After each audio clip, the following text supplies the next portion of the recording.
আপনার প্রেজেন্টেশন সুন্দর হয় না। সবাই বলে প্রেজেন্টেশন বোরিং, বোরিং, বোরিং। কি করবেন প্রেজেন্টেশন সুন্দর করার জন্য? জানতে চাইলে ভিডিওটি শেষ পর্যন্ত দেখুন। সো বোরিং প্রেজেন্টেশন সুন্দর করার জন্য there are 3 rules that you have to apply. So rule number 1, আপনার প্রেজেন্টেশন কি অনেক বুলেট পয়েন্ট দিয়ে ভরা? সো প্রেজেন্টেশনে এত বুলেট পয়েন্ট থাকলে আপনাকে অবশ্যই আপনার প্রেজেন্টেশন বোরিং হবে। So presentation instead of using bullet points আপনাকে আসলে ইউজ করতে হবে আইকনস অথবা পিকচার যাতে করে আপনার প্রেজেন্টেশন আরো বেটার হতে পারে।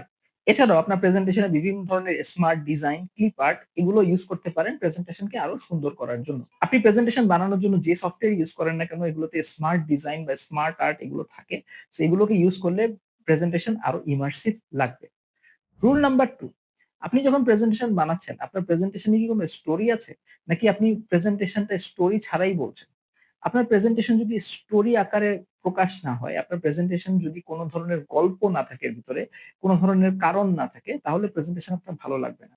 আমি আপনাকে একটা গল্প বলি। দেখেন গল্পটা ভালো লাগে কিনা। এক দেশে এক রাজা ছিলেন, রাজার মেয়ে ছিলেন। সো রাজার মেয়েকে রাজা বিয়ে দিতে চাচ্ছিলেন। অন্য দেশ থেকে রাজার মেয়েকে বিয়ে করার জন্য এক প্রিন্স আসে। এবং রাজার প্রিন্সেসকে পছন্দ হয়ে যায় এবং রাজা প্রিন্স এবং প্রিন্সেসকে বিয়ে দিয়ে দেন।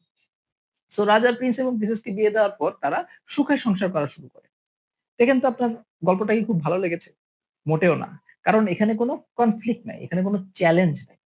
সব স্টোরিতে, সব গল্পতে কোন না কোন চ্যালেঞ্জ থাকে। অনেক প্রেজেন্টেশন এ আমরা খুব ভালো, ভালো কথা বলে আমরা ভালো প্রেজেন্টেশন দিয়ে বলে চলে আসি।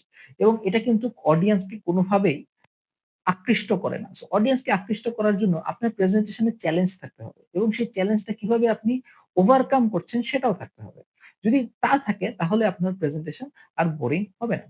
রুল নাম্বার 3, আপনি কি প্রেজেন্টেশন দেখে, দেখে পড়ছেন?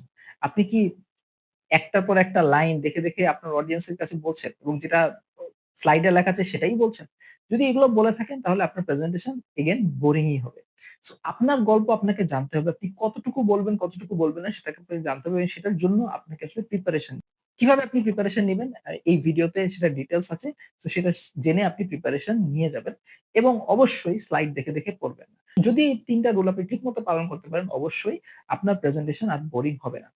আপনি প্রেজেন্টেশন না বোরিং হওয়ার জন্য আর কি, কি করছেন আমাদেরকে কমেন্ট বক্সে জানাবেন।